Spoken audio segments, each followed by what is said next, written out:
Welcome to a Medicosis channel. Today's we are going to study about hypovolemic shock. आज हम पढ़ने वाले हैं हाइपोवॉल्मिक शॉक। सबसे पहले मैं आपको इस हाइपोवॉल्मिक वर्ड का मीनिंग बता देती हूँ। ये आपको भी पता होगा, hypo that is low and volume का मतलब क्या होता है वॉल्यूमिक वॉल्यूम, एंड मिक का मतलब क्या होता है ब्लड, मतलब ब्लड का अमाउंट जो है, ब्लड वॉल्यूम जो है बॉडी के अंदर वो क्या हो जाना, लो हो जाना या रिड्यूस हो जाना, नॉर्मल अमाउंट से क्या हो जाना, रिड्यूस हो जाना। और टोटल कितना लॉस होना हो जाता है हाइपोवॉल्मिक शॉक में, जब कंसीडर करते हैं 20% ऑफ ब्लड लॉस हो जाता है, उसको क्या बोलते हैं हाइपोवॉल्मिक शॉक। ठीक है, नॉर्मली क्या होता है हाइपोवॉल्मिक शॉक में, heart unable to pump enough blood, मतलब क्या होता है कि कोई भी ऑर्गन है उसको क्या चाहिए, वर्क करने के लिए क्या चाहिए, ब्लड चाहिए, ऑक्सीजन चाहिए, न्यूट्रिशन चाहिए। वो सारी चीज़ें कौन देगा, ब्लड ही तो देगा। ऑक्सीजन न्यूट्रिशन कौन देगा, एक ऑर्गन या टिश्यू को फंक्शन करने के लिए। टिश्यू को तो मेनली क्या चाहिए होता है, न्यूट्रिशन चाहिए होता है, ऑक्सीजन चाहिए होता है फंक्शन करने के लिए। अब ऑक्सीजन और न्यूट्रिशन ही नहीं रहेगा, क्या टिश्यू काम कर पाएंगे, टिश्यू काम नहीं कर पाएंगे तो क्या ऑर्गन काम कर पाएंगे। एक ऑर्गन काम नहीं करेगा तो क्या देखने को मिलेगा, एक ऑर्गन फेलियर हो जाएगा। फिर इसके बाद क्या देखने को मिलेगा, मल्टीपल ऑर्गन फेलियर ये लीड करता है, जिसकी वजह से आगे जाके ये अगर ज़्यादा सीवियर हो जाता है तो क्या डेथ भी हो जाती है पर्सन की। तो देखो यहाँ पे क्या होता है, heart unable to pump enough blood, मतलब पंप तो कर रहा है बट इनफ ब्लड मतलब जितना अमाउंट चाहिए एक टिश्यू को, न्यूट्रिशन और ऑक्सीजन की जितनी नीड होती है उतना नहीं मिल पाता है, जिसकी वजह से वो क्या कोज करती है, टिश्यू हाइपोपरफ्यूजन कोज करते हैं। Tissue hypoperfusion that is, hypo that means low and perfusion का मतलब क्या होता है ब्लड सप्लाई होना। अब ब्लड सप्लाई ही नहीं होगा, जिसकी वजह से क्या चाहिए था, न्यूट्रिशन चाहिए था और ऑक्सीजन, ऑक्सीजन की डेफिशिएंसी हो जाएगी किसके पास, टिश्यू के पास।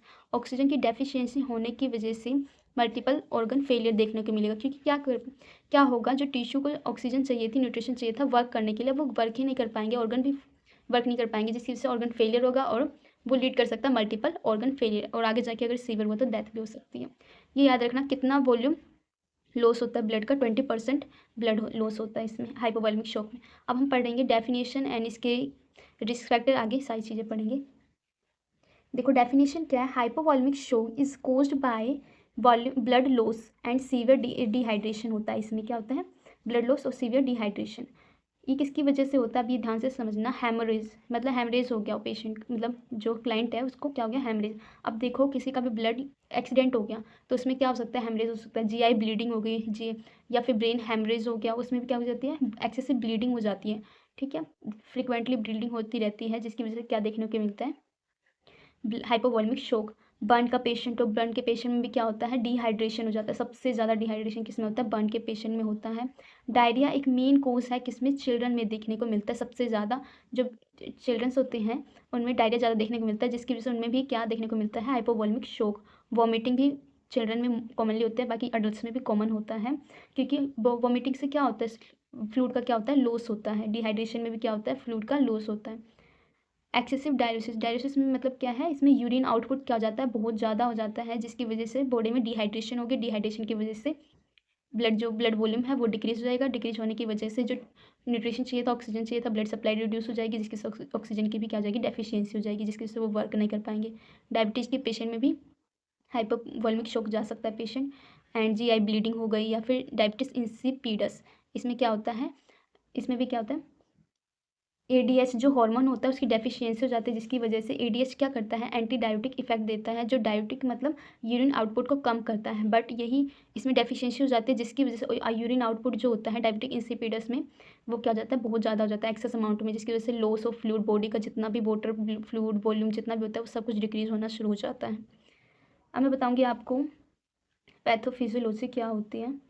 डिक्रीज़ हो जाएगा इंट्रावस्कुलर जो वॉल्यूम है वो डिक्रीज़ हो जाएगा, जिसकी वजह से वीनस रिटर्न है वो भी डिक्रीज हो जाएगा, एंड उसकी वजह से कार्डिक आउटपुट डिक्रीज होगा, और एंड लास्ट क्या होगा, टिश्यू परफ्यूजन जो है, जो ब्लड सप्लाई है टिश्यू के पास वो भी क्या हो जाएगी, एंड लास्ट डिक्रीज हो जाएगी। ठीक है, अब हम बात करते हैं क्लिनिकल सिम्टम्स कौन कौन से देखने को मिलेंगे हाइपोवॉल्मिक शॉक वाले पेशेंट।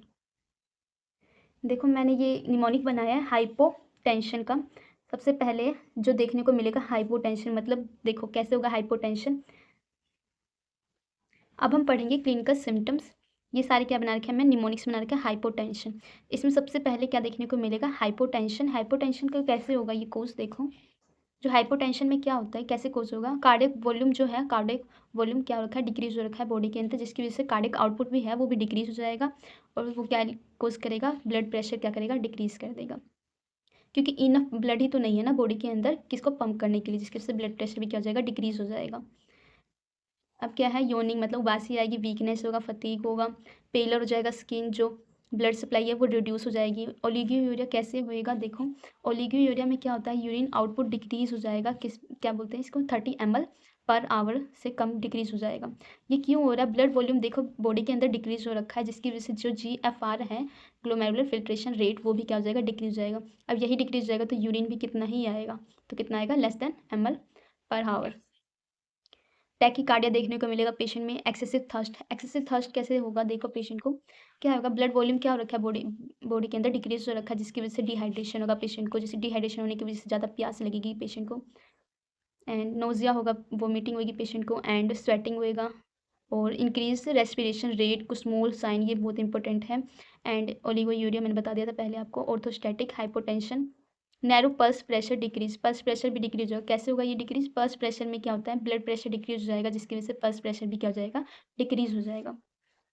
आई होप आपको ये क्लिनिकल मैनिफेस्टेशन याद हो चुके होंगे अभी, क्योंकि मैं निमोनिक बना रखा है, इससे आपको ज़्यादा इजी से याद हो जाएगा। अब हम बात करेंगे डायग्नोस्टिक टेस्ट कौन कौन से करवाएंगे। ब्लड प्रेशर चेक करेंगे पेशेंट का, लैब टेस्ट करवाएंगे जिसमें लैक्टेट चेक करेंगे, कार्डिक आउटपुट चेक करेंगे, लेस देन 4 लीटर पर मिनट होगा, और ओलिगोयूरिया से आइडेंटिफाई कर सकते हैं पेशेंट हाइपोवोलेमिक शॉक में है, डिक्रीज CVP मतलब सेंट्रल वेनस प्रेशर क्या होगा, डिक्रीज हो जाएगा। अब हम ट्रीट कैसे करेंगे इस पेशेंट को, और मैनेज कैसे करेंगे, सबसे पहले जैसे पेशेंट आएगा वैसे हम उनको कौन सी पोजीशन प्रोवाइड करेंगे, टेंडरबर्ग पोजीशन प्रोवाइड करेंगे, और क्या प्रोवाइड करेंगे, आइसोटोनिक क्रिस्टलोइड फ्लूइड्स जैसे कि NS 3%, 5%, 8% RL प्रोवाइड करेंगे। अगर HB जो है वो लेस देन 7 है तो हम क्या देंगे उसको, पैक्ड RBC वॉल्यूम क्या करेंगे, एडमिनिस्टर करेंगे। फ्रेश फ्रोजन प्लाज्मा दे सकते हैं हम पेशेंट को। प्लेटलेट्स बहुत हेल्पफुल होती है, क्योंकि क्या करती है, ये कोगलेंट्स होते हैं जो क्या करवाते हैं, ब्लड को रोकने में हेल्प करेगा। एल्बुमिन प्रोवाइड करेंगे, सीरम एल्बुमिन, और नॉन एफिनेफ्रिन देंगे, डोपामिन देंगे, फिनाइल एफिनेफ्रिन देंगे, डोबुटामाइन देंगे। गिव अगर ब्लीडिंग नहीं स्टॉप हो रही तो स्टॉप करेंगे, मॉनिटर करेंगे फ्लूइड ओवरलोड ना हो और ट्रांसफ्यूजन रिएक्शन ना हो, इन चीज़ों का मॉनिटर करेंगे। आई होप आपको ये वीडियो अच्छे समझ में आई होगी। लाइक करिए, सब्सक्राइब करिए, थैंक यू।